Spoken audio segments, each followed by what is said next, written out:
Welcome to the Coastal Noise Podcast. This is episode number 52 with John William Faulkner IV. Looks like I may have a date coming up for a gig in Ocean Springs at the Juke Joint for September 23rd. It's a Wednesday night at 8 p.m. Still working out the final details on that. Eddie Dixon will be joining me. Also, we have some of the demo tracks that we've been working on the last couple months that are up on the site right now. Once again, hope to be finalizing that in the weeks to come. If anything changes, it'll be posted. Check out the blog page for a couple new entries, couple weekend photography roundups, different places to travel to. That's it. Social media, Coastal Noise. You can find it Facebook, Twitter, and I'm out there on both platforms. And you can also find me exclusively on Instagram, Stephen J. Lawson. So that's what it is. And we're going to go ahead and get into this episode. So disclaimer for this. Me and John got together and we had this recording, and everything was going normal the way it usually goes. All the readings were fine. It was rock solid, right? So afterwards, I saved the project and closed it out and what have you. Well, I came back to it the next morning to check it out and maybe do some work on it, and it seemed to have vanished. The program was saying that it had recovered something. I was like, what are you talking about? What do you have to recover? I took care of everything.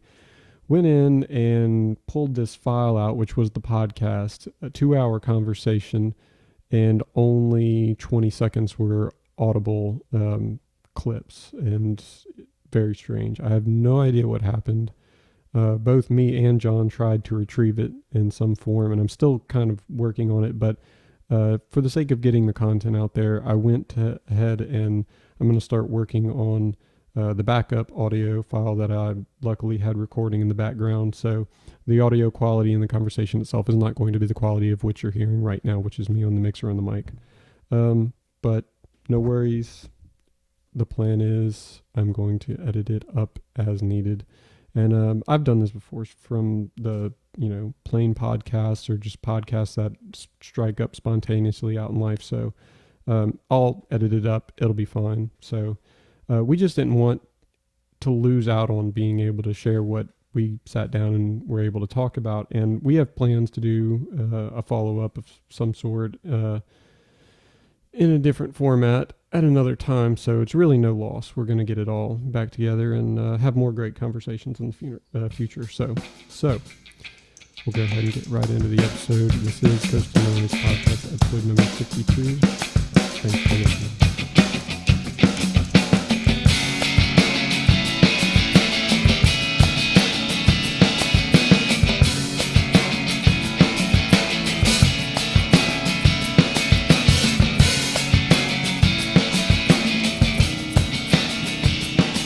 Computer system, you have resources, efficiency, basically try and maintain the system so long-term use is viable. In the political system, we try and do the same thing. Budgets, making sure that people are held accountable, yet we don't have accountability. We don't have balanced budgets. In fact, we're number one on the federal government's handout list. We take the most federal funding for everything, yet we're not self-sufficient ourselves. Now, the coast, we are self-sufficient. We have all these different economies. We have different, businesses hustling and bustling. But the rest of the state is pretty much plight on us. I mean, they drain our resources. All of our tax money goes up to Jackson, gets reallocated. In fact, because of the BP oil spill settlement, Jackson got a huge lump sum of money, and then people that weren't even directly or remotely affected by the oil spill are getting all these cutbacks in their portion of the BP money and all that, when it should be spent down here on ecological purposes. And that's something else that's really killing me, is we have a beautiful beach. We have, supposed to have a good, thriving ecology, seafood industry. Yet you have people that are scared, petrified, going out into the Gulf for flesh-eating bacteria or all sorts of other stuff. Do you remember probably about 2 or 3 months ago they had a jubilee down at the water's edge where all the fish came up to the water's surface in the shallow end of the water? I don't recall that, no. Basically what it was in the Gulf right now, it's a hypoxic area. It's oxygen deprived, and once it gets up that bad, the only way they can breathe is close to the surface of the water where the oxygenated water is, and it basically pushed all the fish up to the water's edge, the shoreline, and you could go out there and literally just grab them with your hand. They weren't going out any further, but that was because partially the oil spill and how it's upset the ecology, but then also because if you take a look in the heartland of the United States, all the stuff that drains into like the Mississippi and into the Gulf, they use a lot of excess fertilizer, where that goes into the waterways and that goes down into the Gulf. Well, right now we have algae blooms real bad. Well, I'm not sure if you've ever had like an aquarium next to like a window, but it basically natural sunlight in environment like that can actually promote algae growth, and whenever it does that, it consumes a lot of the oxygen in the water doing so, and it spreads. In the area off the coast of Texas and Louisiana, in that area, they have a huge algae bloom right now, but that's causing like the oxygen levels to just be completely depleted in the water by the time it gets into our waterways. The high salinity that we have within the coast basically prevents any of that algae from coming in here because it dries up and all that. But whenever the water comes in, it's still not oxygenated at all. The governor's oyster council, he basically put them there to come up with solutions for the dwindling oyster harvests.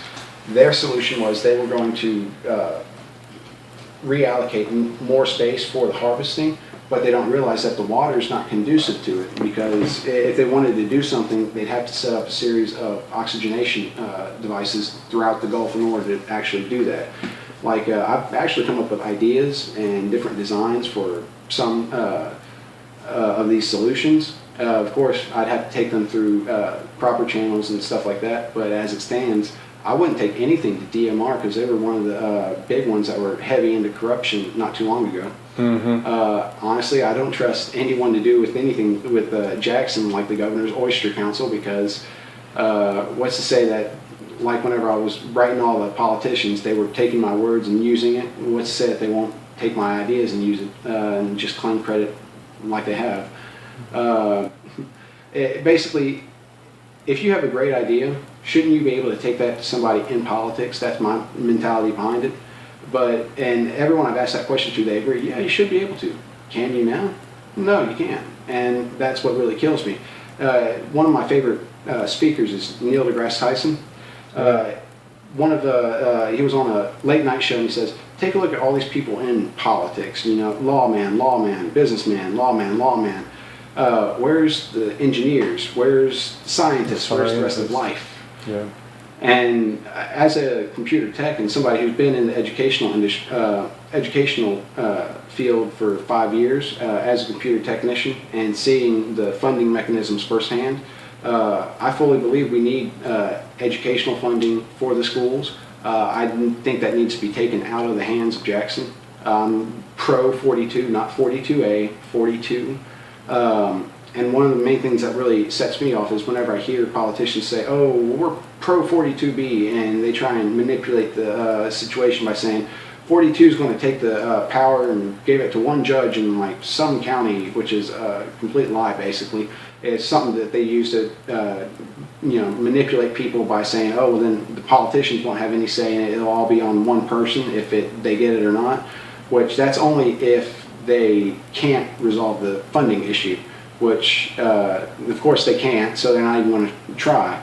Whereas 42B lets them get by with doing the exact same stuff that they have been.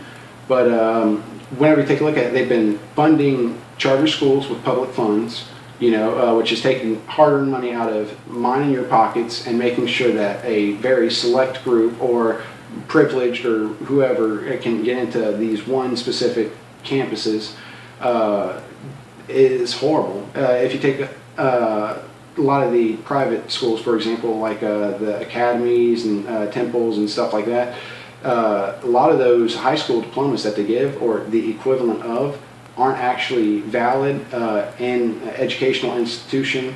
They're not valid according to, like, if you go into the military or whatever, they don't count it. It's not a high school equivalent, and people, whenever they hear that, they're completely upset. A couple of people I've met handing out my cards and just talking and said, "Oh yeah, I went to a Christian academy, and then come to find out I went to go to a college, and that academy wasn't accredited. So basically, whereas I could have gotten a high school diploma and not even had to take all these introductory whatever, now they have to start from the very ground up and work from the bottom of the barrel." It's basically lack of communications. People want to get their one point across, but at the same time don't keep an open mind to the ramifications. Like, yeah, you might be able to put your kids in a controlled learning environment according to what you believe specifically, but at the same time you're preventing them from getting full comprehensive public education. Like, I'm a product of the public education system, but at the same time I don't believe I'm a rational person. I think I'm rather upstanding. Young 25-year-old guy trying to get into politics, tell people what's going on, give them an unbiased perspective, pure fact, basically. I don't like to misconstrue information or lie to anyone because, like I said, I got so much information going around my head at any given time. There's no rooms for fallacies. There's no being a false person anymore with as much as you're exposed to the world.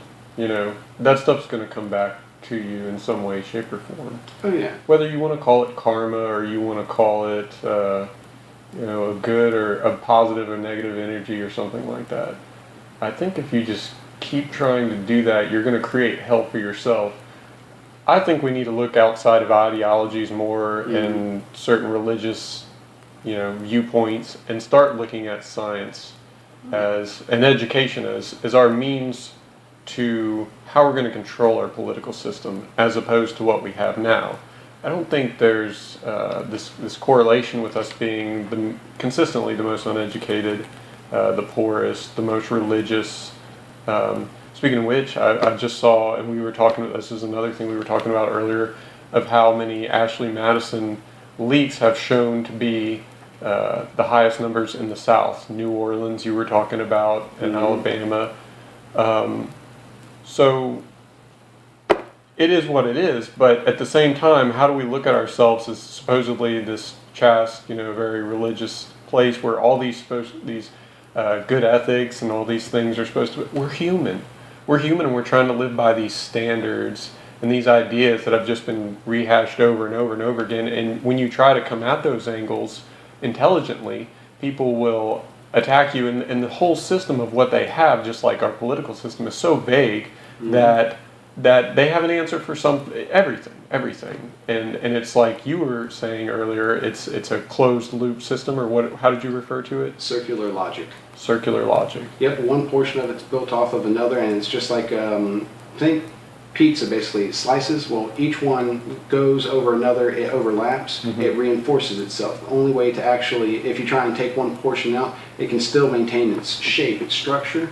And then if you try to take out a second piece, you need to put the other one back in. It's a way of maintaining itself.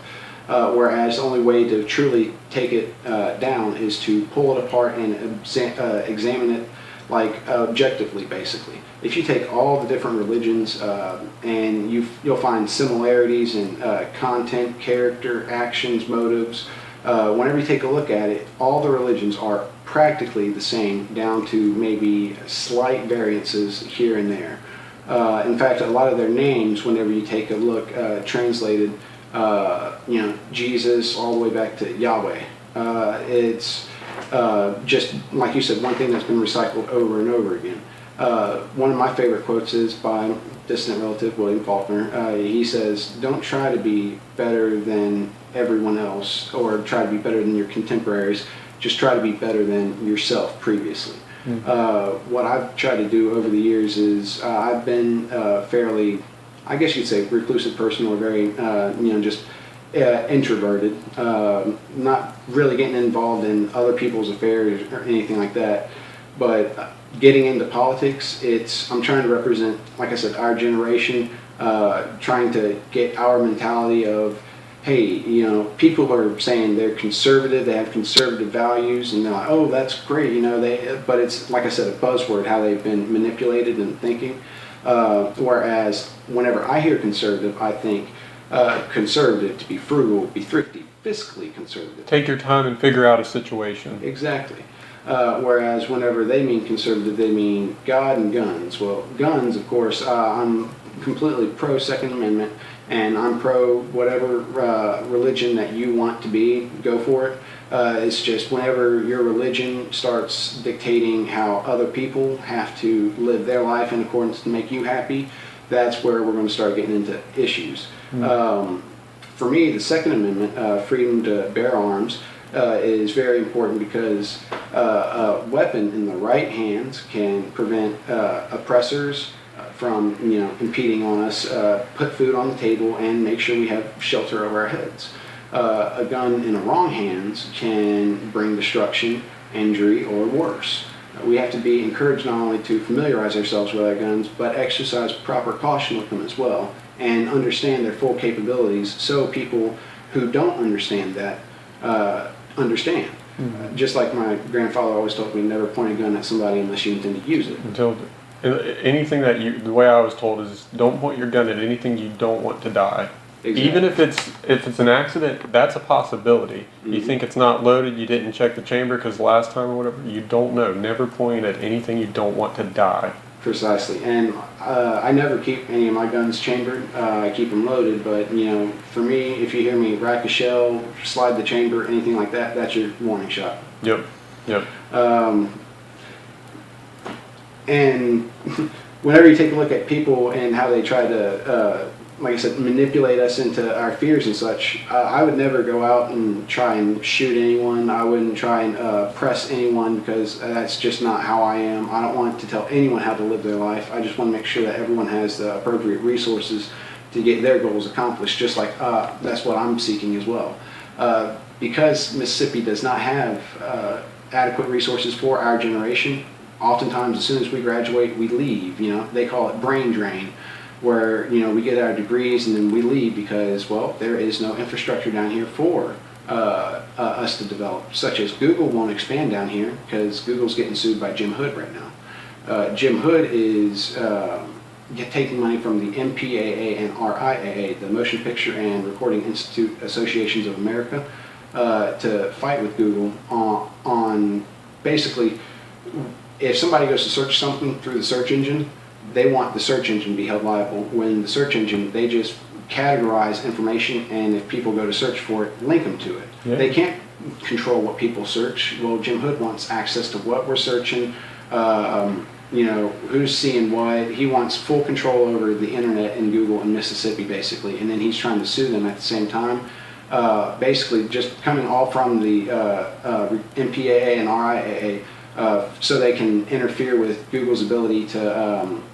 If you know how to code your queries in Google, you can find copyrighted material fairly easily, and that's what they don't like. And what they're trying to do is set up a premise or set up some sort of track record of wins. So if they take this to other states, right now they know Mississippi's corrupt. They know that if they want to buy somebody out, they can. They bought out Jim Hood.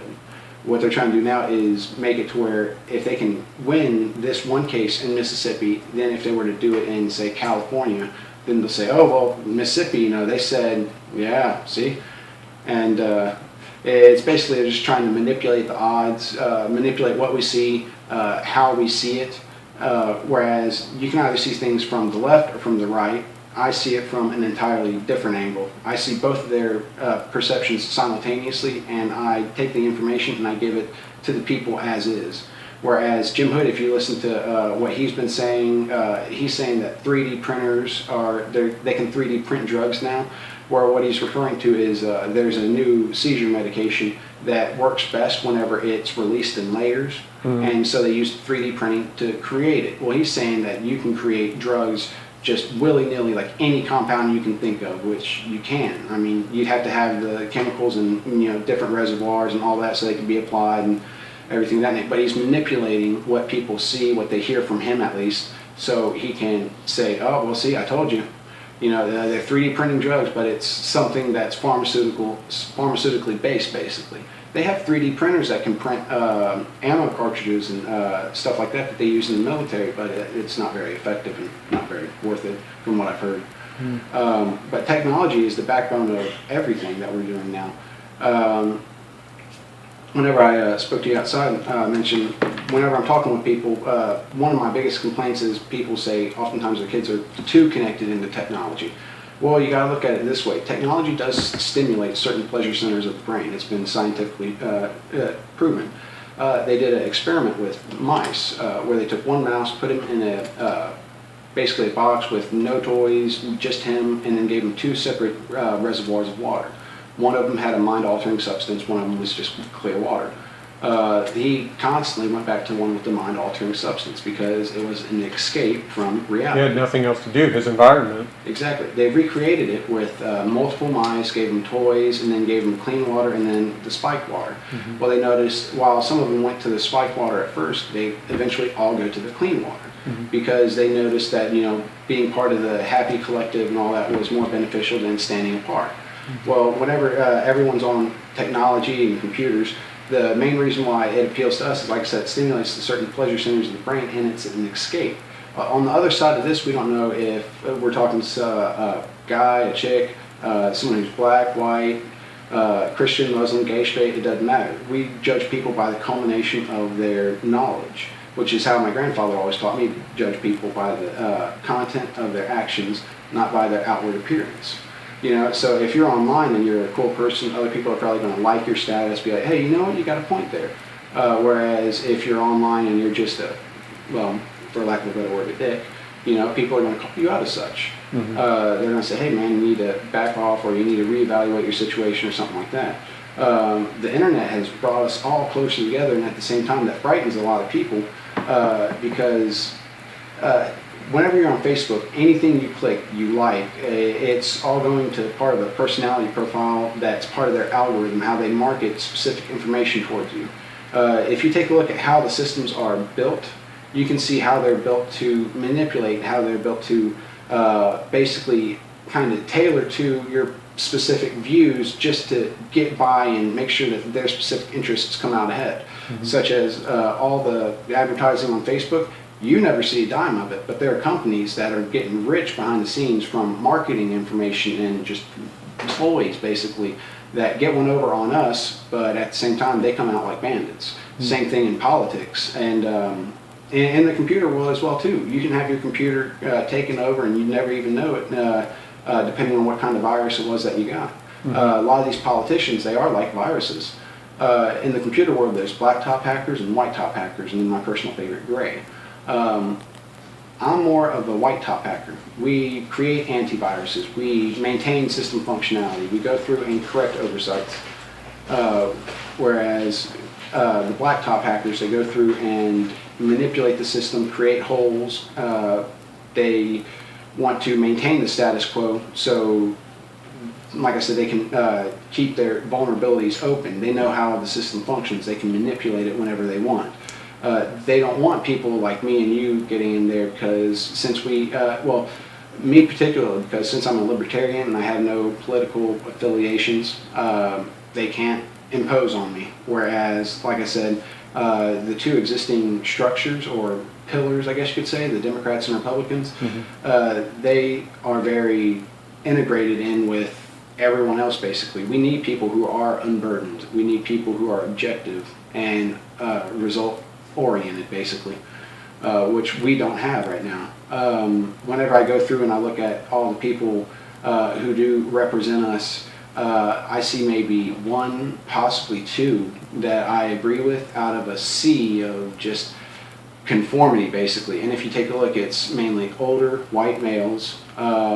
And I found out that one of the main reasons they like to appoint the older generation at a lot of these positions is, let's say that Senator so-and-so keels over, well then the governor can appoint his replacement. So they want to make sure that they have the oldest possible good old boy in there, so whenever things do kind of go downhill, they're able to maintain their control of everything. If you take a look, Mississippi up until the 1950s, 1960s was very heavily blue state. Mm-hmm. Actually, it might have extended, I don't know, I'll have to take a look. but it was a heavily blue state, and then we moved to being a heavily red state, you know. But it shows that a lot of the same principles are existing on both ends. Like both the political parties are practically the same. From a Republican standpoint, all the people on the Motor Vehicle for Hire Authority, they were Republicans, yet they were mandating economic growth and all, which was a Democratic, they were stifling economic growth, which is more or less a Democratic way of doing things. You know, they run from the same playbook. Anything that somebody else has, they want. And it kills me because we used to be able to get along so well. We used to be able to work together and accomplish so much, like right after Katrina. And now it's like, well, those people that were here, they might have initially, you know, been with us working towards rebuilding from Katrina, but then they figured out how to manipulate it, just like with the library systems. The library system is in the process of potentially losing all of their state funding because the municipal agencies have not been funding them fully. If that happens, you know, the state's going to pull their funding, and then we have no library system down here, which is a taxpayer, you know, funded entity. You know, they provide books for us to read, computers for the public, for people who do need to look for a job and can only do so online. They do provide a very historical information to provide actual quantifiable services. But because the municipal agencies got so accustomed to funding them directly out of Katrina funds, they went through and they never pre-allocated their funds for whenever those Katrina funds dried up. Mm-hmm. Well, now that time's passed, and this is the second year that they've needed the funds that they haven't had it. They wrote a waiver. Next year, I'm not sure. Whereas if I could get them on board, I want to make sure that they do have access to the funds that they need from the respective municipal agencies. Pass Christian, Gulfport, Biloxi, and D'Iberville. Long Beach, they have a private library from what I've heard, so they're not part of the entity. They were talking about it before Katrina, but I actually have a spreadsheet that I got from Robert Lipscomb, who's the director of Harrison County Libraries, and whenever I went over there to talk to him about another issue, which was Ballot Initiative 48 being unable to use the library resources in Biloxi. Yeah, explain a little bit more into that. You were talking about this earlier, and since I was kind of tied into what was going on at the time and the whole article and just everything that was surrounding that, and I guess the fact that it's tied to the medical marijuana thing and everything that's going on which is something I've kind of spoke about from time to time here. Oh yeah. Whenever I was at one of my meetings for the Harrison County Libertarian Party, in fact we're having a meeting down at the beach tomorrow. It's going to be just east of the Coliseum, but it's lounging with libertarians. When we were doing our county meeting, one of the people brought up, I think it was Stephanie Dreer, about how she was unable to use the library facilities, and I know the library is a county-owned entity, and you know taxpayers have access to everything basically. So I knew something didn't quite jive there, and whenever she told me what was going on, about how there was an issue right at the beginning of the year where they got ran off by the librarian, I went to do a little bit more in-depth research after I talked with her, because of course I wasn't there. I wish I was, but I think I was getting ready because deadline to register was February. But she gave me what information she had, and then I spoke with Ms. Renee, mm-hmm. and she sent me the link to your article, and I read that. It gave me excellent insight, you know, first-person narrative. It was very well written as well, and I went in there and I basically told them what went down, but their interactions definitely confused me at first. Whenever I went in there, I expected to have to debate morality issues, you know, it's medicine, this and that, but the board themselves, they had no idea what I was really talking about, how 48 was unable to use their resources. And whenever I went to the director initially and I spoke with him, I basically let him know I was ready to talk game for their funding issues. I let him know exactly what I knew, how they already signed the waiver, how they weren't getting funded, And I had him on my side from that, and I said, now, I'm going to hold you to the same professional standards I hold myself to. That means unbiased usage of all taxpayer equipment, and facilities. Whenever I got in front of the board and I started talking with them, they had no idea what I was really talking about, and I had to explain it to them, and I showed them your article, and I said, they said, so what do you want us to do about it? I mean, we didn't write anything, we didn't say nobody could have access, so what can we do to resolve this? And I basically had to figure out the key phrase, which most of the time, if you're dealing with people, there's a key phrase they don't want you to realize, like secretly in the back of their head they're thinking, don't go there, don't go there, don't go there. I figured out what it was, and as soon as they were like, so what do you want us to do about it?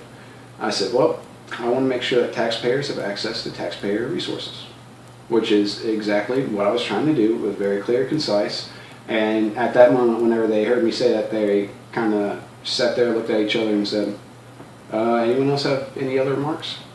Okay, well, thank you for your time. So basically, at that point, I knew I got my position across to them in a very effective manner, and at the same time, I wasn't trying to be overly aggressive. I wasn't trying to,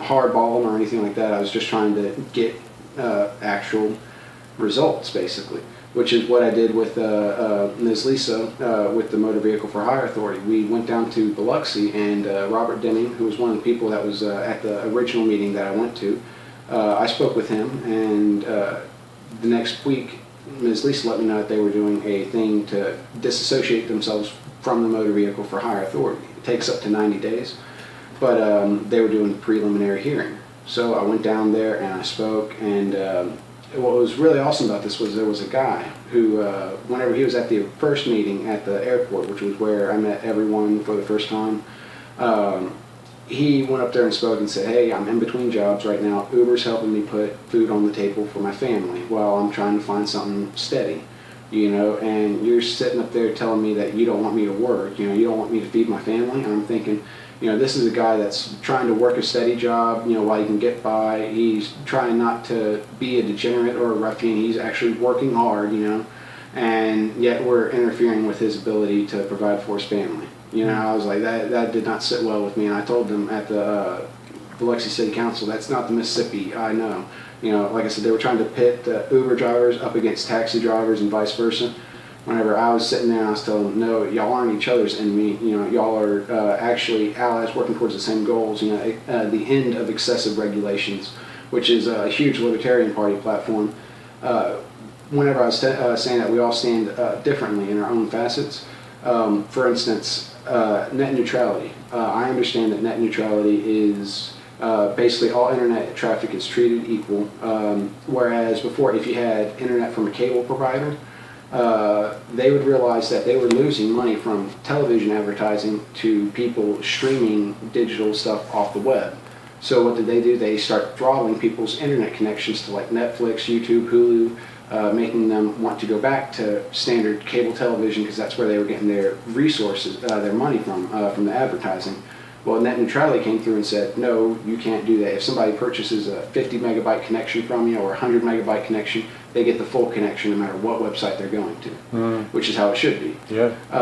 As a libertarian, we don't believe the government should regulate anything because that's how free market functions. But in this case, it was corporate interests and lobbyists that had basically tied everything up that that they were fighting against. The FCC was. Because, say for instance, a lot of the cable infrastructure down here is leased by Cable One, or the county leases it from Cable One, but Cable One still maintains like what signals are thrown across it and all that. They basically have a monopoly down here. Whereas, say if I wanted to open up my own company or something like that, I would have a heck of a time trying to be able to tap in and use that county line that they basically sold the rights off to Cable One. That's because they manipulate it behind the scenes. Another thing that really irritates me with Cable One especially is they always take away certain channels. Like this last go around, they took away all the Viacom channels, MTV, I think it was Nick, Comedy Central. I'm not sure which ones came back, but they basically gave us a bunch of crap channels in return. You know, where did they give people the opportunity to get a prorated thing or get a custom like channel plan? No. Another thing that irritates me is the Kemper County power plant, how they're trying to hike everyone's power rates up to cover for that. The power company had investors, and that's what investors are for, to absorb all that cost, where instead of writing it off on the investors, they're writing it off on the taxpayers, which is, in my opinion, highly illegal. But I guess since they make the laws, they can break them willy-nilly, you know, Jim Hood too. Yeah. Yeah, and I don't understand why we're, just like you were making the example of the Uber drivers versus the taxi drivers. It's the same thing with our political system of this left and right and blue and red. You know, and saying how both parties are kind of the same thing. So for us to be attacking each other, it's an illusion that's created by the very system that operates for those two parties. You know, It is. Imagine what we could accomplish if we were working together instead of against each other. I mean, the sky would be the limit, but right now we're wasting so much energy, so much time. Basically, we're wasting precious resources trying to interfere with one another whenever we should just respect each other's distinctions and, you know, completely just butt out, in my opinion. It just kills me because I do say this quite a bit, but we have raw potential.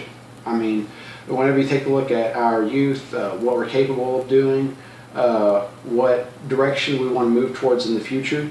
I mean, if it weren't for one or two archaic individuals grasping on to control for dear life, I mean, we would be able to go from 50th to number 1 in a very short amount of time. yeah. Because we have people just waiting to come out the floodgate, but right now, each one of those positions is deadlocked, you know, people holding on with an iron grip. We have 2 libertarian candidates running for Board of Supervisors this year. I'm hoping, if anything, I want to be able to take my momentum forward, go to another campaign next year. But I'd also like to be able to keep going to where I could field a whole slew of people for each county, basically, or each district in the Libertarian Party. So whereas this time we have 2 people, Don Todd and myself, going for District 1 and District 2. Next go around, I'd like to be able to field a Libertarian candidate in every one. What's really cool about running as a Libertarian is, unfortunately, like I said, we don't have access to the huge amount of resources that everyone else does, but we have a very tight-knit group, and everyone's, you know, very active, very supportive, and we don't have any existing political affiliations or political ties, such as, you know, we got to vote for the Republicans or the Democrats or one of those. The Libertarians are, like I said, middlemen, and it's the only logical way to go. Like, Libertarians do come in different flavors, I guess you'd say. Some of us do kind of have a very Southern taste, you know, very heavy into guns and, you know, free Second Amendment and stuff like that.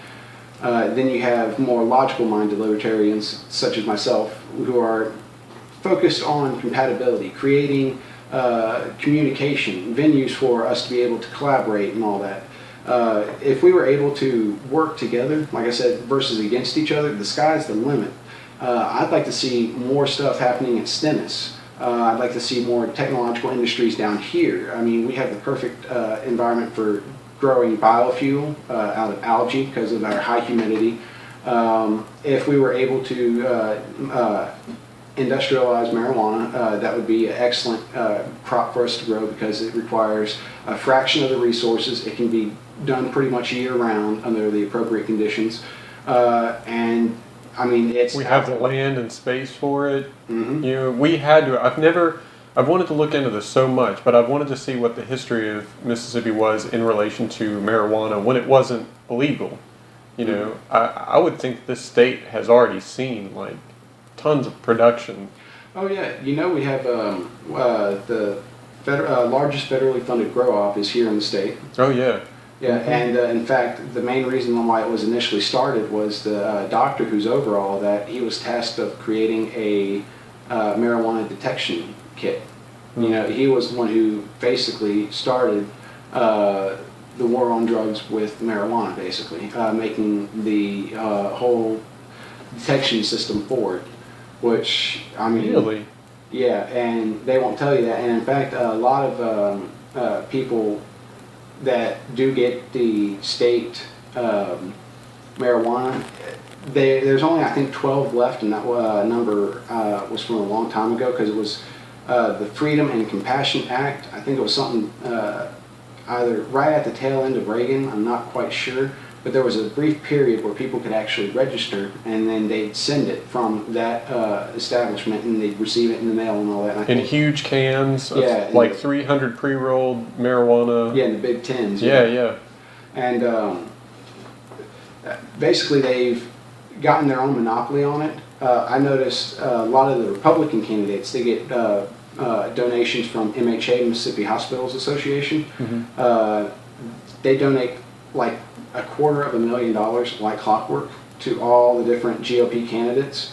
And the reason why is because Dean Kirby of Rankin County, who is head of public health and wellness, I believe it is, but he's sitting as the chairman. And every time that Senator Deborah Dawkins submits her bill for medical marijuana, you know, because it has less side effects than, you know, pills and all that other stuff, you know, every time she submits her bill to him, he lets it expire, which means he never calls it up for a vote, nothing. It just sits there. And the main reason why is because he's an ALEC supporter as well, ALEC. They do a lot of economic stuff behind the scenes, but they get a lot of private donations from unscrupulous characters as well.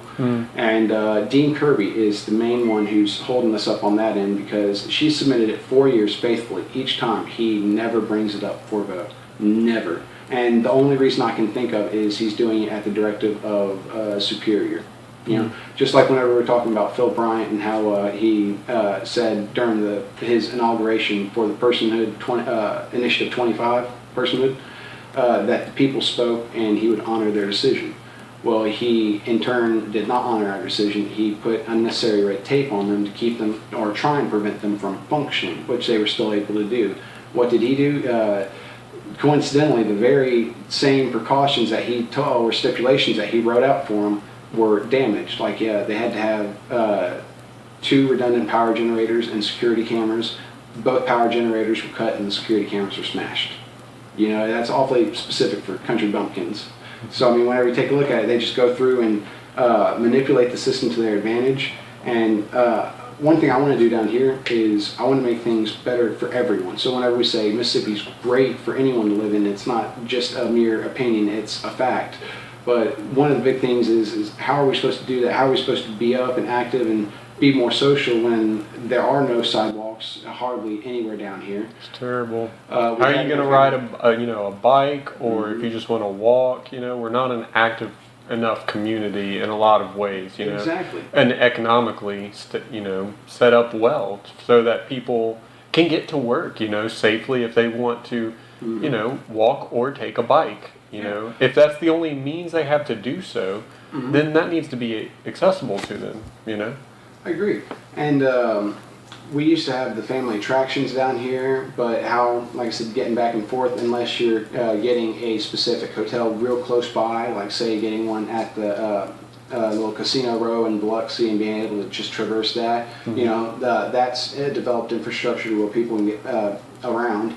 What we need more of is social infrastructure, sidewalks, family attractions, events, and then we need the other infrastructure to expand beyond that, like industries, everything else for bringing new businesses, new jobs, new technology down here. I think that we, like I said, bioalgae. But yeah, whenever you take a look at, hold on one second. Go ahead. But yeah, we do have a lot of different people down here. Like me, I want to be in technology. Unfortunately, I feel as if I've hit a plateau. Now, I can either contribute to Mississippi's problem of brain drain, you know, take my skill set somewhere else where I could probably get along very well with, you know, everyone locally, like say Silicon Valley or something. I mean, I've never actually lived anywhere other than Mississippi. So, but I'd say that I went to go do something out there. I mean, there'd be so many more opportunities for me, but this is my home, and I'm trying to, like you said, bring something back to the community. So other people who are similar to me, people who feel disenfranchised, people who feel as if their voice won't be heard, can approach the whole situation objectively and then figure out a way. Like I said, computer systems, very similar to political systems where people abuse it, they try and manipulate it, maintain vulnerabilities, the status quo, as I would say. But the status quo has got to go. And the only way we can do that is through people who are insightful, people who will willingly say, I might not know the answer, but give me a minute and I'll find out. Whereas if you try to demand accountability from anyone in politics right now, they say, well, who are you to demand accountability? I'm a taxpayer. You work for me.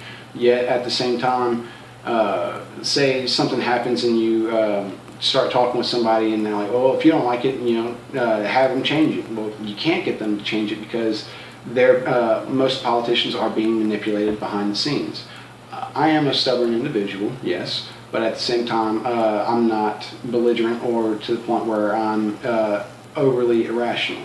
I do stick to my guns, and if somebody is doing something that doesn't sit well with me, I will speak out about it. Right now, I do not believe like my voice is being spoken for as a scientifically minded Mississippian. I don't. And I see this as an opportunity for me to kind of work my way up to Board of Supervisors, maybe, like I said, Congressman, House Rep, and then gradually work myself up. In fact, whenever I first started, I was thinking about aiming for Secretary of State Dilbert Hoseman's position because being very technologically minded, I have a Surface 3 stylus and all that. Why can't I attach, insert a PDF and then go through and have people write down their information and then send that off to them? Well, right now in Mississippi, you have to do everything pen and paper, and then what do? They fax it off so they have a digital copy and then that gets filed away for God knows how long. Whereas if I could do it with the digital medium, there's no waste, it's instant, and then if people have issues with certain signatures, like was a very prevalent problem with ballot initiative 48, trying to collect signatures, was the chancery clerks were interfering with it left and right, very much in the same way the librarian was that one day. They're being opinionated and biased about it. But at the same time, these are the same people that say they don't want to acknowledge same-sex marriage because it's not biblical, but they don't want to acknowledge people trying to make marijuana legal, even though, in the Bible it says, I bear unto you all seed-bearing plants. It's a double standard. It's hypocrisy at its greatest. And I was aiming for Secretary of State's position because he's in charge of voter turnout, voter infrastructure, which I have ideas, moving everything to the digital age, whereas they want to keep everything pen and paper, very archaic, so that slower process. Exactly. That way they can say, oh, well, it's not us, it's the thing, And you can shuffle physical papers under carpets and wherever else you feel. Well, one thing I'm going to do is, if I do get onto the Board of Supervisors, the Board of Supervisors can do everything the governor can with, I think, 3 different exceptions.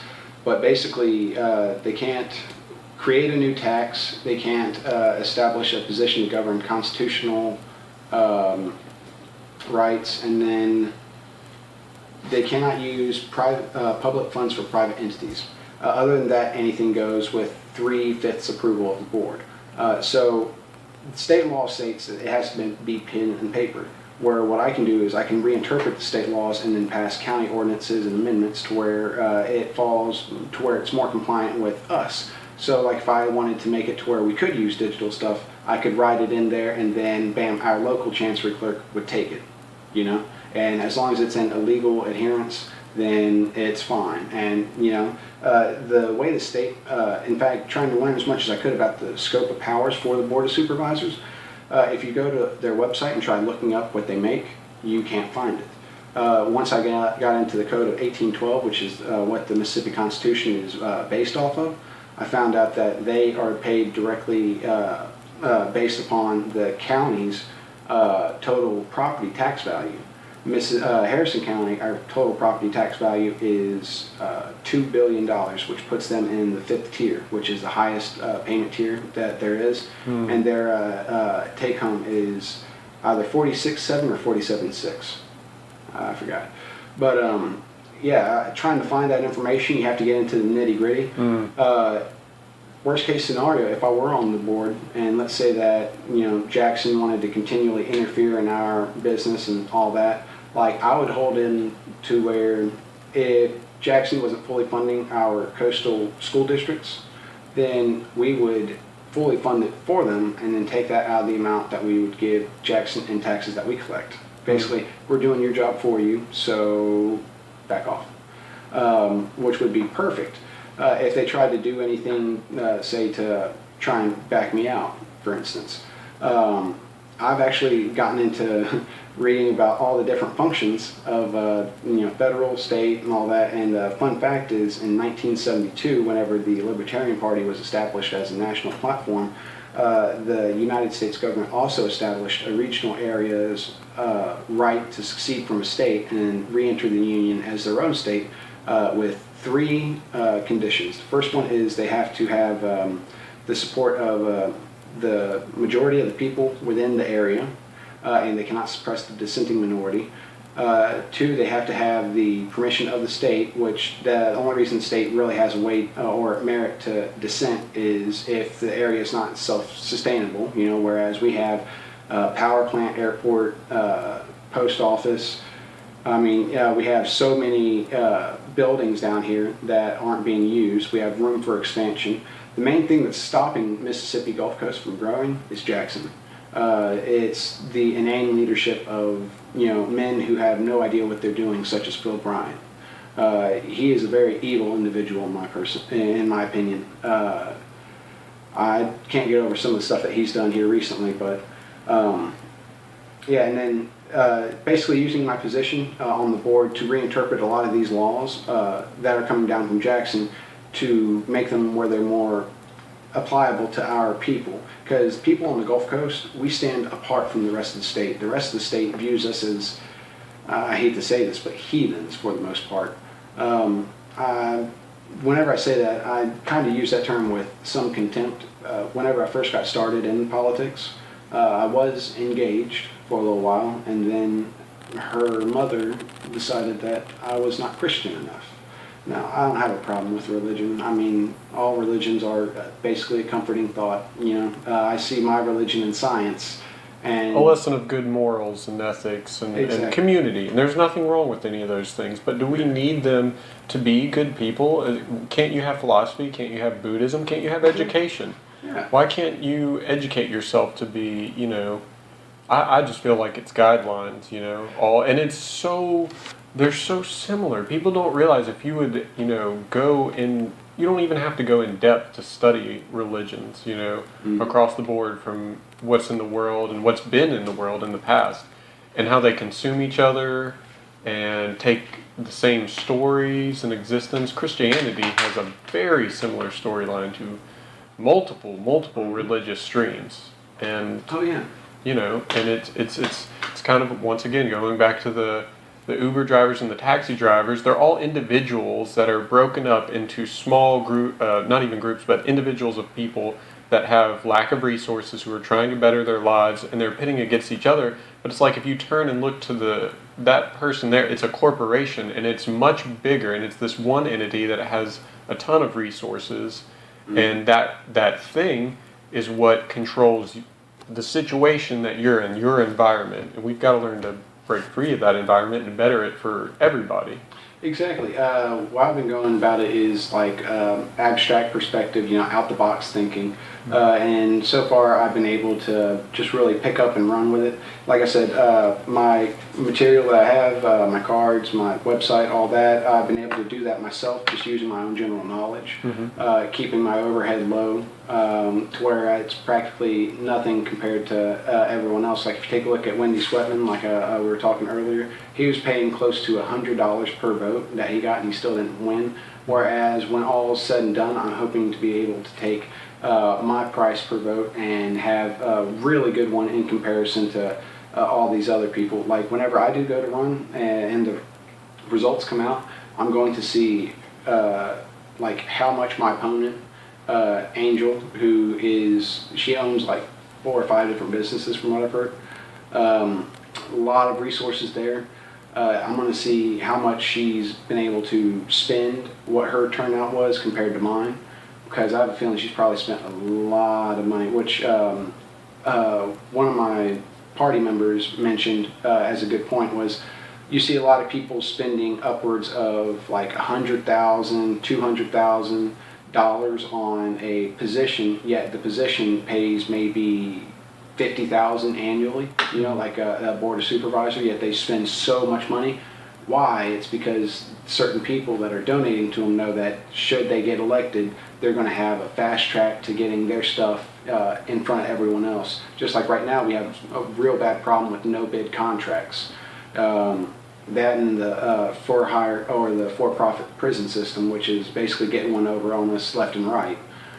In fact, there are a couple of states that are out there that have a for-profit prison system that are in the process of getting sued by the prison system for not maintaining their incarceration quotas. You know, and basically it's indentured, legal indentured servitude. You know, and that. The drug war has created so many casualties, and it's been such a waste of resources for law enforcement. It's mind-boggling. I think, and this is what I'm trying to search for right now. Here's it's a Huffington Post article here, but I recently heard a statistic. Here it is: more black men are in prison today than were enslaved in 1850. And just tying it in with the whole privatized prison thing of profiting off of people, how does it help? How does it help anybody who has a problem that you would take them away from their kids, their life situation, stuff, especially if it's something as petty as marijuana, and throw them in a prison, lock them in a cage, and at taxpayers' dollar, and say, okay, well, this person's better now. When whoever knows how much time later they get out and they go back into the world, they're not accustomed to our world moves fast. And it's moving faster and faster exponentially every year, and our technology is only going to keep going. And we throw these people in a cage, which people are probably our greatest resource than anything else. You know, it's how we advance our technology, it's how we implement our technology, it's our source of love and social community, and you know, probably one of the biggest factors in happiness as a human being. And to take these people and put them in jail and then just spit them out as people that are just people that have been in a cage. And yeah, you can argue that you provide them resources and all these things for them to get educations or read books and all that kind of stuff, but you're not always changing their mental environment. You're actually making it worse because you're throwing them in there with a lot of other people who came from equally terrible, if not more terrible, situations. And right now they are trying to use a one-size-fits-all approach whenever that does not fit all, which is lock them up, throw away the key. Whereas if it's somebody who's disturbed or somebody who has addiction, treat addiction as a mental disorder, and those people that are disturbed, you know, make sure that they get the assistance that they need. But they, like you said, toss them in there and just throw everyone in the group with everyone else. If you put, say, a white-collar criminal in there around just a bunch of hardened criminals, you know, of course, over time, they're going to, like, say, white-collar criminal would be like a banker or Wall Street trader or something. Over time, of associating with the harder criminals, they're going to adopt their personality traits, their mentality, because that's the mentality it requires to survive in prison, you know. And they try and keep everyone somewhat separated, but at the same time, there's going to be some crossover where, like, whenever I'm trying to do my politicking, basically, I'll hand out cards in areas that aren't necessarily my areas because I know that there are going to be people that cross over, you know. So, like, whenever I have some out, I might have some out at Pass Christian somewhere, But then my area is in Gulfport, Biloxi, but I know people over in that area probably have friends that live in the other areas, you know. But yeah, if you put people, if you tell somebody, hey, you're a criminal, if you remind them enough, if you beat it into their head, eventually they're going to start believing it. Just like you see people that start off with marijuana and then it goes downhill. The only reason it goes downhill is because most of the time people with their very biased imposing them, such as, like I said, spice right now, it only takes very little of that, and if you're not used to it, it can cause a complete and total autonomic dysfunction. I mean, it imbalances neurotransmitters in your brain, and then makes you to where you have no regulation over your respiratory, your heart rate, you know, and people just end up completely whacked out or anything using that kind of stuff. And the only reason they use it is because it's legal, you know. And when they want a substitute for marijuana, they want something that they're not, you know, going to get drug tested on. And the reason why that particular substance is so hard to drug test for, and why it got to be so bad, is when it became illegal, people just started making it out of their basements or wherever, using God knows what. And how do you test for a chemical makeup of who the hell knows? And then these people are taking it, you know, spice to me, I mean, it might as well just be called, you know, whatever, you know, because it could be a combination of all different kinds of things. So it's not this one central thing like marijuana, which is a constant and has been around for, you know, who the hell knows how long. And you're taking instead this synthetic concoction that you're just giving to people, and they're using it to get high. And it's one of the most dangerous things. I've worked in the medical field, and I've worked in facilities that have, you know, dealt with things like this. In the absolute worst cases I've seen out of people, out of anything alcohol was a huge one, of course. Alcohol is a hard drug. And see, alcohol doesn't even have a beneficial aspect to it, you know, whereas marijuana does. It has quantifiable health applications. The only, back in the day, they did have medicinal alcohol, like during the Prohibition, but that was because alcohol has very temporary effects. Like, it's a vasodilator, it'll open up your capillaries, improve blood flow to some degree, but like I said, it's a very short-lived effect. It was used mainly for like heart blockages and stuff. But yeah, marijuana has so many more practical applications, but with far fewer side effects. Oh yeah, I mean, the only side effect that everyone knows of is the munchies. You know? Well, there's a lot of arguments to it too, and I certainly don't believe that marijuana is this absolute safe, and that moderation for everything, man. Oh, yeah, everything, everything. But I think that it's definitely wrong that we have an industry for alcohol as we do, with the kind of cultural mentality that we have around it, when you have this other thing, this plant, you know, which I would still categorize as a drug, just because it does alter the, you know, our consciousness and all this kind of stuff. But it's far safer, you know, and we're seeing all these studies that are coming up as of lately, and it's such a shame that it's taken us this long to get around to it, and it's because of the campaign against it, the propaganda. It shouldn't even be called a campaign, it's propaganda. Oh yeah, the fact that it's still Schedule 1, you know, meaning it has no health benefits whatsoever, yet at the same time, like we mentioned, they just made it to where 11-year-olds could get Oxycontin. You know, that is far more destructive than marijuana will ever be. You know, watching people get addicted to opiates is not fun at all. After I had my hip replaced, I think they gave me that, and it just made me feel itchy. I couldn't stand it. You know, and it definitely keep it green.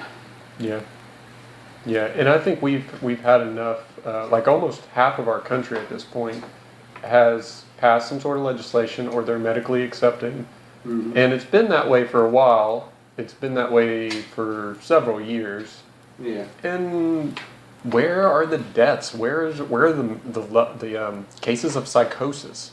Where's the crash of the economy? Where, you know, Why are, I don't see a bunch of white women just sleeping with black guys and like all the other dumb racial things that were tied in initially to the propaganda that started the whole thing with Mexicans and blacks and just everything that was tied to it. And in fact, going back to what we were talking about the prison system, we have so many minorities that are thrown in, and they use marijuana as a scapegoat to imprison lots of those people. Oh yeah.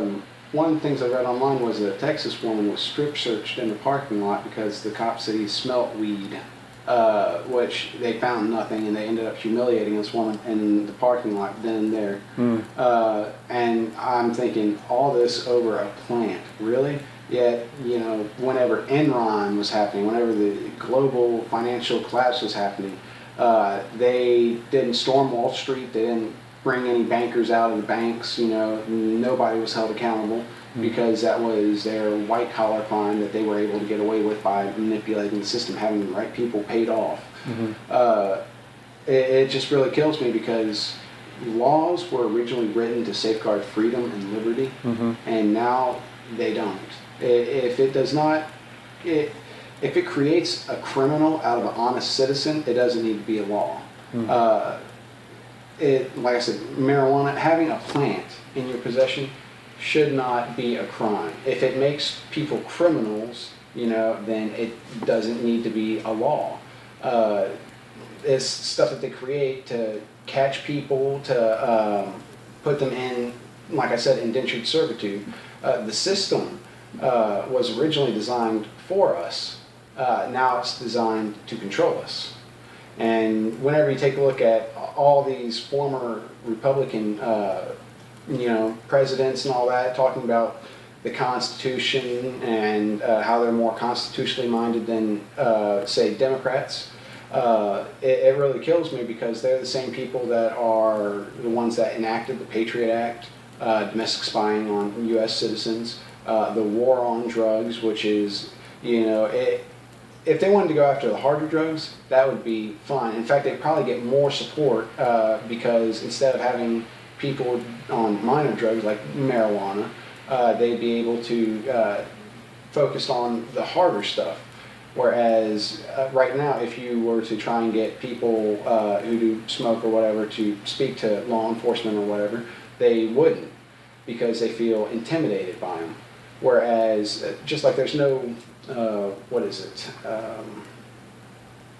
gateway drug. Marijuana is not a gateway drug. The reason why people go down darker paths is because of the people they have to go through. Whereas if it was legalized, if it was regulated and a safe environment, people would never go past it. Like, I don't know of anyone who says, man, alcohol just isn't cutting it for me. I'm going to drink gasoline from here on, whereas during the Prohibition, the original alcohol prohibition, people were doing that because they knew that would get them drunk. And at the same time, it was causing them to go blind, sterility, a whole slew of negative health aspects. But people wanted their drink. Yeah. And why don't people? Why doesn't alcohol ever get the finger for being a gateway drug? Why doesn't anybody talk about it like that in that sense? Because it's at the top of the plateau.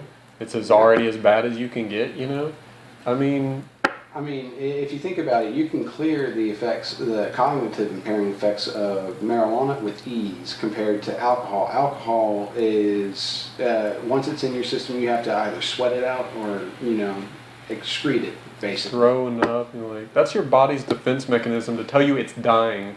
Yeah. You throw up, it's...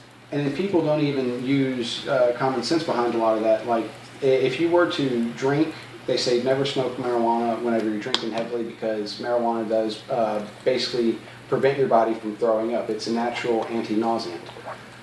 If you drink excessively, whereas your body normally could expel the alcohol, it would prevent you from throwing it up, which is a legitimate medical concern. But at the same time, you have people who are undergoing cancer treatments, radiation therapy, stuff like that, that are in a constant state of nausea that it would be perfect for them, but they're being prevented from relief from their unhindered pursuit of happiness, all to basically appease some other person's sense of moral justice, whereas right and wrong are merely a matter of perception. If you argue your point correctly, you're never wrong, which they know that, but they, like I said, they manipulate it just for themselves, so they can continue to make the system function how they want to. And it really kills me because one of the founding principles of the Constitution is no taxation without representation. Well, I don't feel as if I have adequate representation. I don't feel as if I have any representation, honestly. So does that mean I don't have to pay taxes anymore?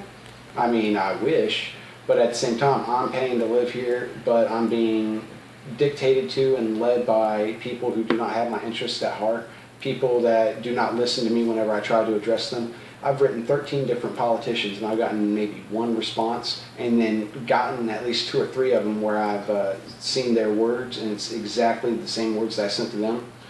I mean, I try not to let that get to me because, of course, if you're good, people are going to try and coat ride you, and I guess that's what they've been doing, is using my words to kind of present themselves forward. I just kind of wish that they would, in turn, reciprocate and at least give me credit where credit's due. At least try and help me open some doors, or at least get my voice to the right people. But like I said, if you don't have something to offer them, they pretty much want nothing to do with you, which is very two-sided. But only thing you can do is make the best of the hand you got. And like I said, my campaign, it's very grassroots. I'm a fiscal conservative, and the modern or traditional conservatism is modern libertarianism. But then, people, they basically try and repackage themselves and resell it. So you have to go through and adjust yourself accordingly. Whereas we weren't known as the Libertarian Party until, like I said, 1972, where we were established as a national party platform. In a lot of states, libertarians can't even be on the ballot yet because they make you pay for ballot access. Whereas Mississippi, luckily, we don't have that. And we had the capability of being on the ballots for a while. It's just we never really had anyone to kind of step up, be a unifying force for everyone to get behind, somebody who could represent all unbiasedly. Like I know I'm a young, starry-eyed kid, basically, in comparison to, say, all these other people that have been around the block a time or two. But whereas they are so set in their ways and saying good enough is good enough, I say good enough is not good enough. We need exceptional. We need fantastic. That is good enough. Whereas so many... Not to interrupt you, but if you take that mentality at good enough is good enough, then it's going to be eventually to a point where they're going to go, well, this is good enough. Well, what can I do for myself now? Because I think this is fine here, the way this is. They're happy. They're getting what they need at the minimum level. So what else can I do for me and my friends over here? We put in our work. We did a lot of work to get these people what they have. But is it enough? Do the people deserve more than and not get anything pocketed after that, is what I'm trying to get at. But oh yeah, well, as I was saying, it's hard as a computer tech to focus on being extroverted. I am 25, the bare minimum age, and I've worked in public education for 5 years. But it really seems like I could do a lot of good here, mainly because I'm focusing on the same goals as I did whenever I was a computer tech for the school district. Pass Christian, #1 in the state 5 years. Glad to have worked there. But my goals are pretty much the same. Problem solving. Political system, just like computer system, some rules can be bent, others broken. My goals are the same: to improve system efficiency and resources, the ease of access to the people controlling these resources, and compatibility among the different systems of government, which is, right now, like I said, I feel as if Jackson is completely imposing on a lot of our stuff unjustly.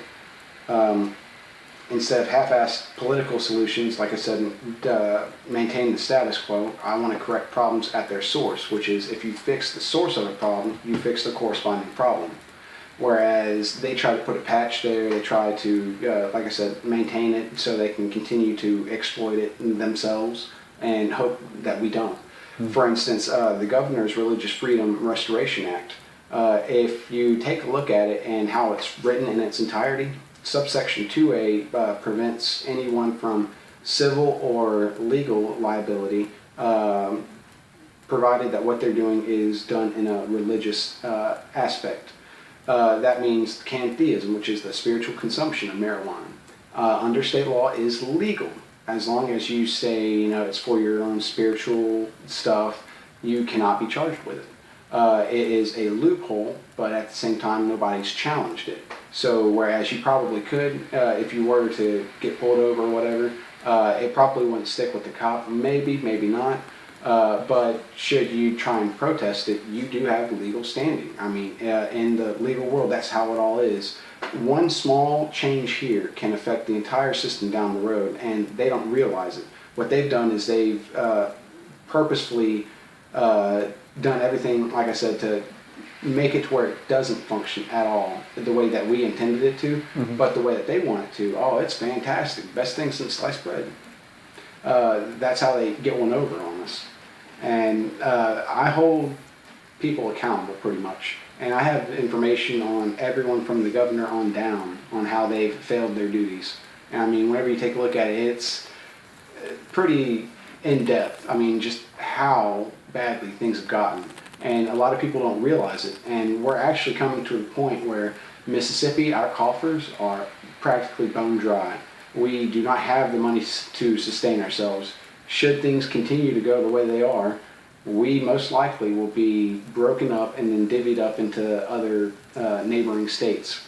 I mean, I hate to say it, but that's pretty much. When's the last time that that's ever happened to any state? It hasn't. I mean, you really think it could possibly come to that? If we're not self-sufficient, it's either we're going to be dissolved and then assimilated in the neighboring states, or somebody's going to come in and they're going to replace. Living with those neighbors, huh? Yeah. Or somebody's going to come in and replace our current state government, which, in my opinion, like I said, 42 versus 42B, they've lost the right to say that they demand accountability for public education, because they've completely shortchanged it. They have done everything in their power to avoid paying for it. It just really kills me, because whenever I first started working at the Pass, we had maybe 3 people that retired because it was just, they were ready to retire. But we had a lot of people that continued working past retirement because they really enjoyed their job. Well, next year, new superintendent, new governor, all that. Well, things started going downhill. Slowly at first, and then it accelerated. This next year, we had 6 people that needed to be replaced or needed to have their accounts deactivated. The following year, 12, 24, and then this last year, 36 people. The turnover rate has increased almost twofold every year. Wow. I know. It's mind-boggling. And whenever you work in a small district like that, everyone's like family. I'd love to be able to help the teachers, the students with all their issues. But whenever you have to say that many goodbyes, something is desperately wrong. And every time somebody tried to speak up, it was considered taboo, basically, to speak out, in any fashion, unless it was through, I guess you'd say, sanctioned stuff. It's hard to explain, but basically they weren't listening to the teachers, they weren't listening to us. I can't tell you how many times they said, okay, we're going to be supporting this software, and I look at it and I'm like, you know what this is going to entail? Like, oh no, but they said this is what we need and we're going to do it. And I'm like, well, we can. It's not going to be easy, but we can. And then they just expect, make huge demands, but wouldn't give us the method to accomplish it. Whenever I worked there 5 years. I was always told that I'd be able to expand, get training and stuff of that nature. Yet my 5 years, I never went to training whatsoever, and I made sure my boss knew I was interested in furthering my education and all that, but we never had the funds, which I mean, whenever you're trying to help out the students, make sure that they need all the resources that they have to do their job, I like to make sure I have all the resources I need to do my job as well. Well, basically I had to wing it, which I was able to, but barely. Another thing that really ticked me off was the part testing software that they used for the Common Core. The software itself was horribly written. I could have coded something better than that in my sleep. I mean, whenever you take a look at it, it was heavily plug-in dependent, and then halfway through the testing, Google Chrome updated to a point where they no longer used Java, which was a crucial component of that whole setup. Well, that completely threw us for a loop because at that point we had computers that would not function with the testing software, and we had to do something then and there to get them up and running, which was difficult, but we managed. But because they never came to us and said, hey, what would work best for y'all? We had to struggle, basically. And it just really kills me because prudent planning should prevail over this kind of stuff, yet it doesn't. Just like with the library system, they should be planning for being able to take over their own contributions, but they haven't. We're being led by irrational leaders, and their main goal is to create irrational citizens. The way they do that is they ensure that common sense becomes an uncommon commodity. They don't want us to be informed voters. They don't want us to be informed individuals. They want us to be sheeple, just go along with the flock. Yeah. Yeah. That is so true. And you're not, do you have any anxiety about the idea of being an individual who's going to have to fight, against the current to shake up that? You feel pretty confident in it? Yeah, basically I've always kind of stood on my own. I've never stood with a group, with a pack, with anything except for my own ideals. I've always been on the outskirts of all the different cliques, I guess you could say. In high school, I pretty much went through any of them. I was able to get along with practically everybody. I want to be able to take that mentality of being an open-minded individual and making sure that everyone is represented equally, which, like I said, I don't feel as if anybody's doing that right now. Such as you might have one person who's really good in one area, but at the same time they lack in another. I want to be a well-rounded individual and be able to accommodate anyone, Republican or Democrat, Libertarian or Green Party, doesn't matter. I want you to be able to come to me with your concerns and your goals towards making the Gulf Coast better and being able to act off of those. It would be such a better system if we could dissolve those boundaries between, instead of immediately putting up those fences, and it's the same thing as having a prejudice in place for you. It would be such a different game if we just all came to each other with nothing on the slate, not expecting anything, and then just slowly getting to know. But this goes back to something I was speaking on earlier before we started recording.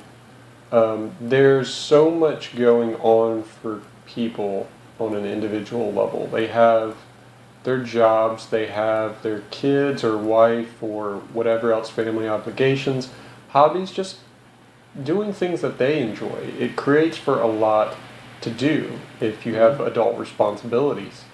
And with how complicated the political system is, it puts people in this position where they don't always have the time or resources to look into things. And if they don't have that, then you can't change the system that is currently benefiting off of their situation. Unfortunately, yeah. Right now, millennials, we are the vast untapped resource of voting.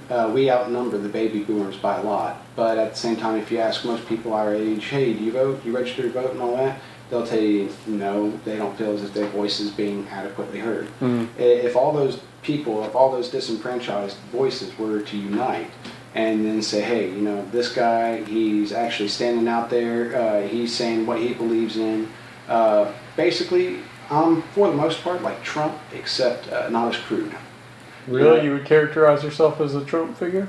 In the sense of that he's free to kind of go and buy his own guns and what have you? Pretty much, like, he's resourceful in his own manner. He's independent. He really doesn't care what any establishment thinks about him. Yeah. He speaks very frankly, and most of what he says, while whenever we're talking, about like shock jocks and all that, he's kind of very similar to that. He's just kind of trying to shock and awe people, whereas at the same time he's doing that very outwardly and openly.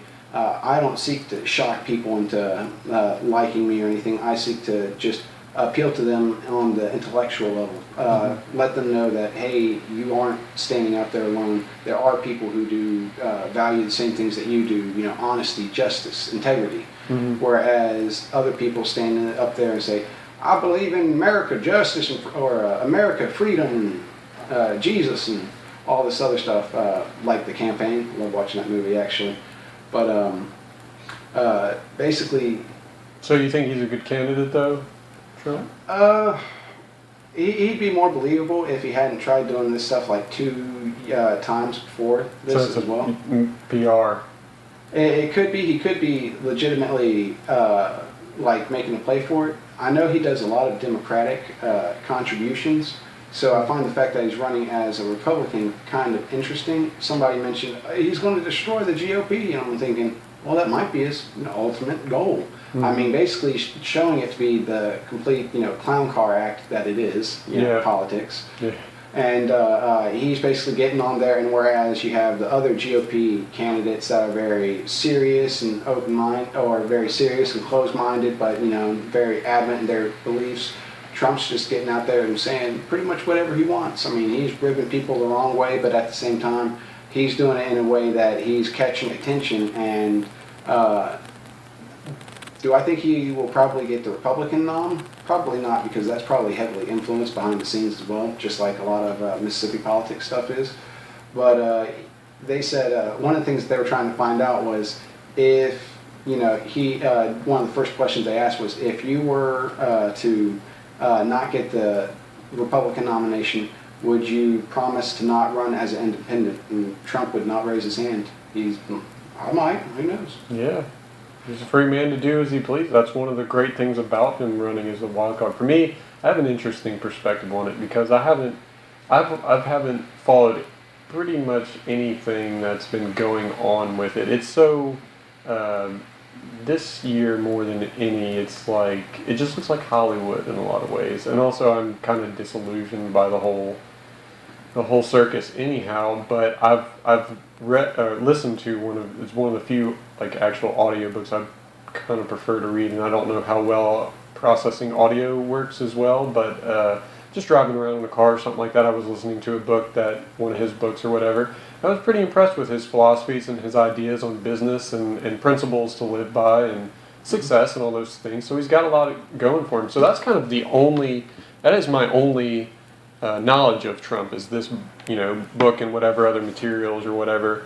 A good book to read if you get the opportunity is The Art of War by Sun Tzu. The Art of War. Yeah, it's basically the most ancient military text that you can find. Yeah. And whenever you read it, a lot of the stuff is just pure brilliance. In fact, I've kind of adopted a lot of that into getting ready, preparing for all these events and campaigning and such. It's given me a very unique insight as well. Just like whenever we were talking about how people manipulate the emotions to gain control over their thoughts. That was one of his first sayings was, if you want to capture your enemy, capture their heart, and their mind will soon follow. Like appealing to hate, greed, your basic fears. They know that they can manipulate you into acting irrationally, not thinking within stable frame of mind. If you get people fearful enough, they'll do practically anything. And that's what we're seeing right now in Mississippi, at least, is if you take a look at it, they pretty much control us through negativity, through fear, through our most primal emotions. Resistance, which I don't know if you've ever heard, I've known about the Art of War for a couple of years, but I've never actually got around to reading it or whatever. But there's a book by Stephen Pressfield called The War of Art, and it talks about a lot of resistance and fear self-fear, Mhm. saying, or procrastination and those kinds of things. But those books like that, or books like Seven Habits of Highly Effective People, Yeah. How to Win Friends and Influence People, Napoleon Hill's Think and Grow Rich, Mhm. huge influential book for me. Those all share similar attributes to me that the Dhammapada or Taoism, books of Taoism and things like that, Mhm. Um, and they're definitely something that people have you ever heard of Stephen Pressfield's book? The one I haven't heard of that. I'll let you borrow it. It's really good, and it kind of speaks along to the same lines. But so you use that to kind of give your mentality for how you proceed with what you want to do, with what your campaign you feel like it should be. Yeah, well, such as an enemy that stands divided is an enemy that's easy to conquer. Whenever I'm in the process of calculating my odds and such, for instance, this last go round with the party primaries, I had 3 Republican challengers. Well, I noticed that the Republican challengers were pretty much even split. I think like 30, 35, 34, and 31. Mm-hmm. And then, of course, the 2 went off to runoffs. But that showed me that everyone in the Republican Party is pretty much, they were voting for their own candidate, right? Well, since a party divided is a party that is easy to conquer, I got at least 65% of the Republican Party that their candidate did not get the nomination. So some of them are going to be really ticked off at the party itself, and they're not going to want to vote for that person in comparison to me. Mm-hmm. A lot of people that I've seen or that I've talked to said, "Oh, well, I usually vote for if I like the name." Well, I have a good name, a recognizable name that people like, so I have that going in my favor as well. I don't have a Democratic challenger, so by taking these different factors, I do think I'm going to stand a significant chance of actually doing really well. I think it's going to come down to the wire. I'm hoping at least, and even maybe win, which would be fantastic. But at the same time, prepare for the best, or hope for the best, prepare for the worst. I'm not going to let this keep me down. I'm going to keep going, keep moving forward, and like I said, hopefully get more people pumped up on the Libertarian Party, getting involved in politics, taking an active interest in our political system. Because like I said, we could literally change the way, how we live our life down here if we had at least one competent person at the Board of Supervisors level who was able to bring all this stuff up, whereas right now they won't because they don't want to upset their establishment. Like right now it is heavily Republican on the board, but at the same time, this year we have 2 Libertarian candidates going for it. I've helped Ms. Lisa for District 4 whenever she was trying to go up against the Motor Vehicle for Hire Authority. I'm hoping she does fairly well, although her competitor seems like a upstanding young guy too. So that'd be interesting to kind of find out how things go. I am feeling pretty confident, and yeah, I am outside of my scope of comfort, my comfort zone. But at the same time, somebody has to, because if I don't, then who will? I mean, anyone can complain, but not many people do have the gall to actually stand up and say, hey, I'll put myself out there. Yeah, I am a very eclectic individual. I have wide tastes in music, interests. I'm very scientifically minded, which down here in Mississippi is a rarity. But at the same time, I think that we need people who are technologically minded, who are open-minded to get in there and actually show the old crowd how it's done. We need an infusion of young blood, because right now we have the same old minds that are stagnant and just out of fresh ideas. Whereas, like I said, all my stuff that I've been doing, I feel as if I have a future in creative marketing at the very least. And it's been working out really well. I mean, people love the signs, love the cards, they're very patriotic, but at the same time, high-tech, effective. My website acts as a digital pamphlet, basically, depending on what you're viewing it on, your phone or computer. And I'm really wanting to be able to take that and move that forward. Another thing we want to do is I want to try and use social media for transparency. So like if we're trying to do something at the board supervisors, People can go online, while you can't use it for recording votes or anything, at least give people an outlet like, what do you think about this? You can go online and comment. You know, at least give them an outlet to voice their opinions on certain things.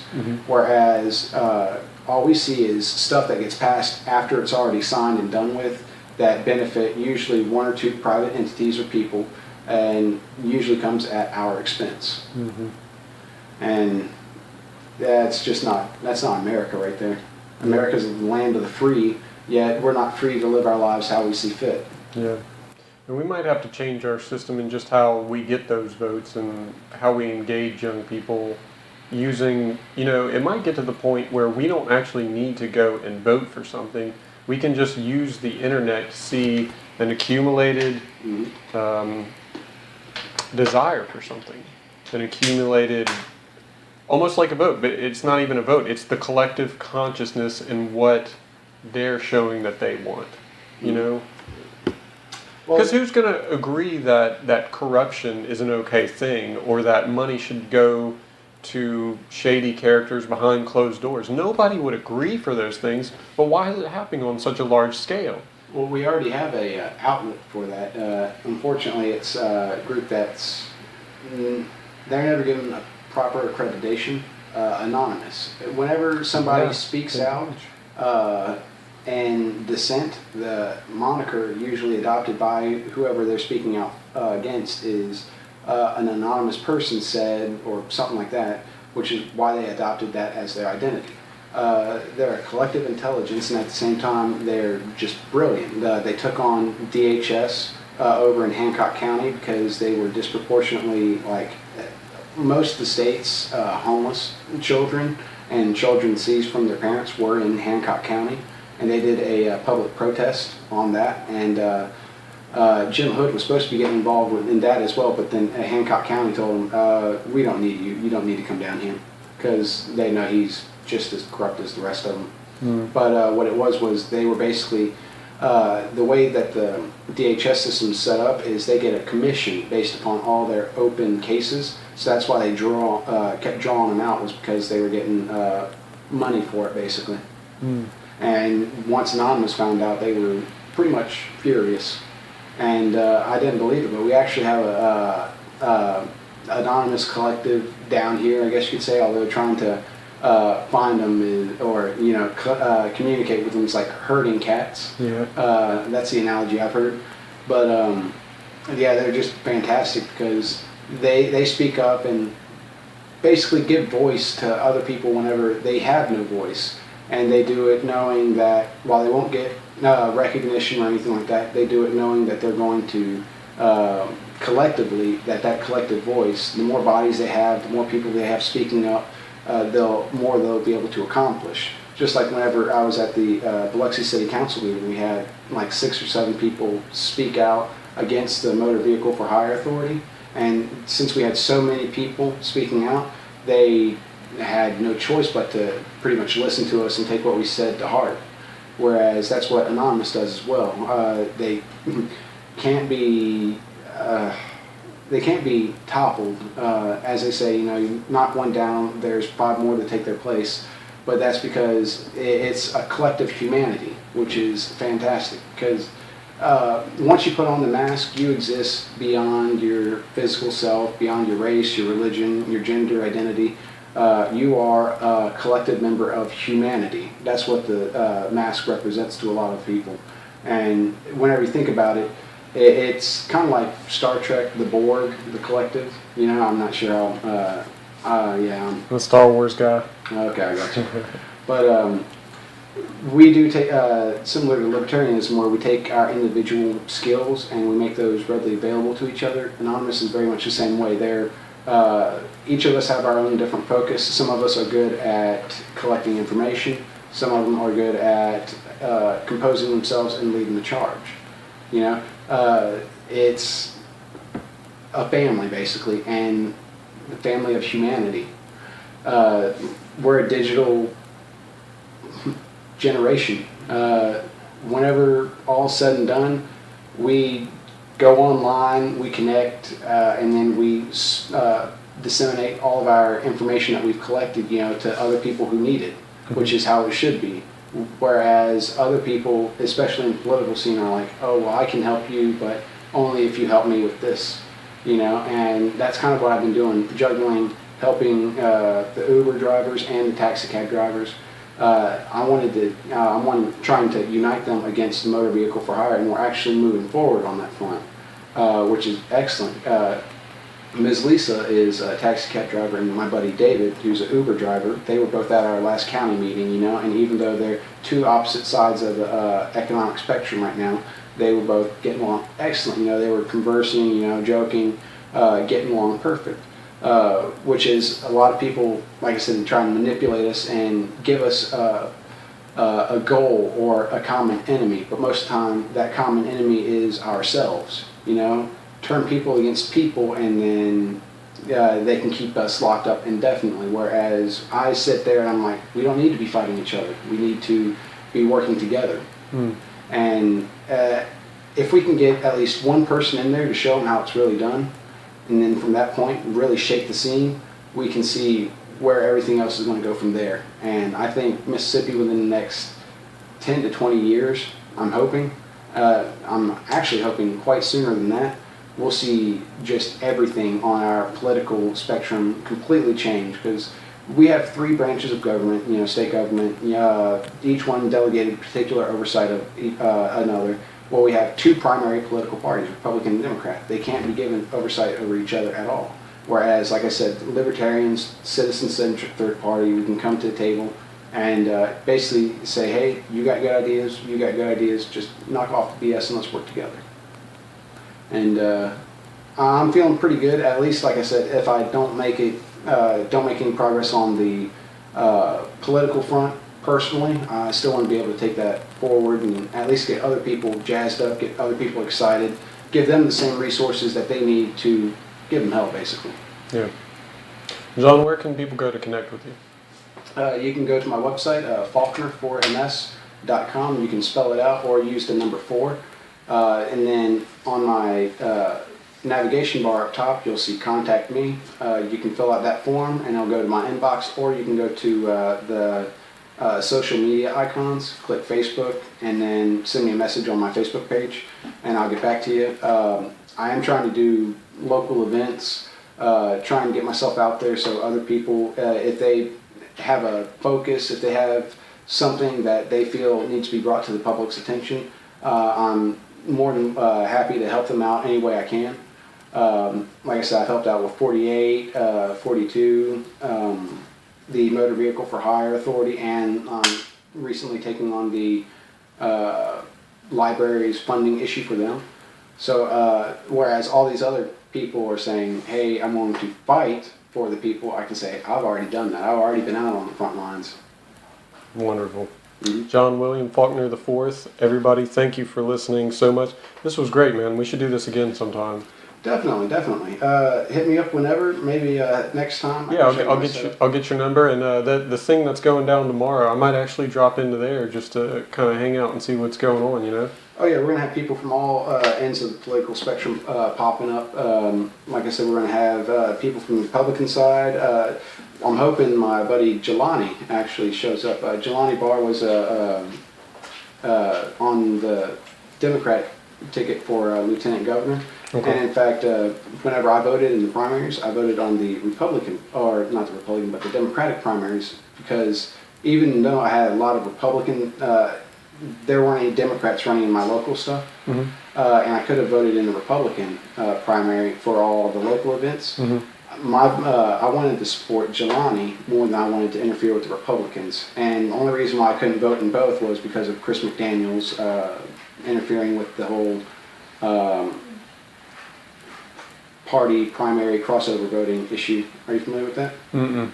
Basically, because Thad Cochran had a lot of crossover voters, Democrats that voted in the Republican primary. Okay. He made it to where if you vote in one primary, you can't vote in the other primary. Interesting. Yeah, so it basically came down to, do I want to vote, local, or do I want to support my buddy going for state? I was like, well, I'm going to support my buddy going for state. Right on. Yeah. Well, I hope you take us there, brother. In any case, it's definitely a work in progress, as I'm sure you've well discovered, but it's Oh, the yeah. small increments, and it's building the connections, and changing the mentality of people as a whole, so that we'll all together work towards the better system. So, and I think you've got your heart in the right place there. So, Appreciate I it. wish you the best of luck. And like I said, let's collaborate in the future, man. Let's let people know what's up. Maybe next time we can do one of these at my place and I can show you my setup. Yeah, hell yeah, man. I'd be all for that, 100%. All right, folks. Well, we're going to wrap it up there. If you want to hear other episodes, you can go to coastalnoise.com, go to the podcast page. We've got all the episodes there. Check the music, date section. I should be having a possible gig coming up at the end of September, so check it out. And then there's the blog page with all the articles I've done so far. Going to Denver next week, hopefully doing some sort of podcast and photojournalism work there, so be on the lookout. All in all, that's what we have and that's what it is. So until next time, goodbye, everybody.